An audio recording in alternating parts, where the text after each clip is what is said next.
December 2, 2024 at narito ang update ukol sa maging lagay ng panahon sa susunod na 24 oras.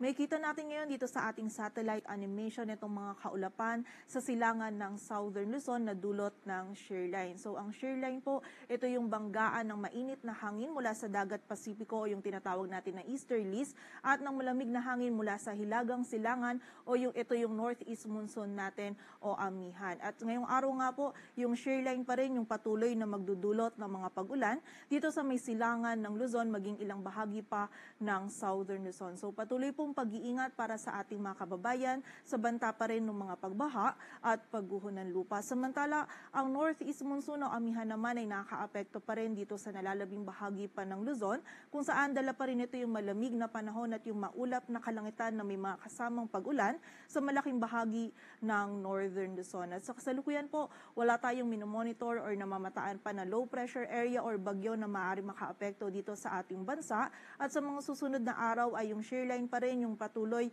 na magdudulot ng mga pag-ulan, lalong-lalo na dito sa may silangang bahagi ng Northern at Central Luzon. So muli po, patuloy na pag-iingat para sa ating mga kababayan dyan sa posibilidad ng mga pagbaha at pagguho ng lupa.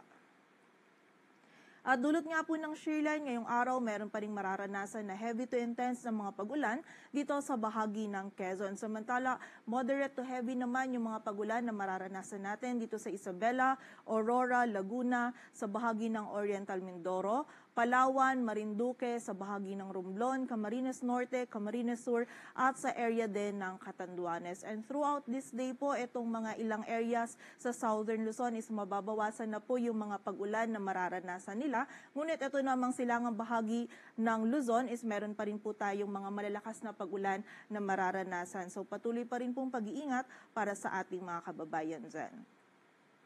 Samantala, bukas naman po, moderate to heavy na mga pag-ulan pa rin yung mararanasan dito sa bahagi ng Cagayan, Isabela, Aurora at Quezon. And by Wednesday naman or sa Miyerkules ay meron pa rin po tayong mararanasan ng mga moderate to heavy na pag-ulan dito sa Cagayan at sa bahagi din ng Isabela. So muli po, pag-iingat pa rin para sa ating mga kababayan dyan sa banta ng mga pagbaha at pagguho ng lupa.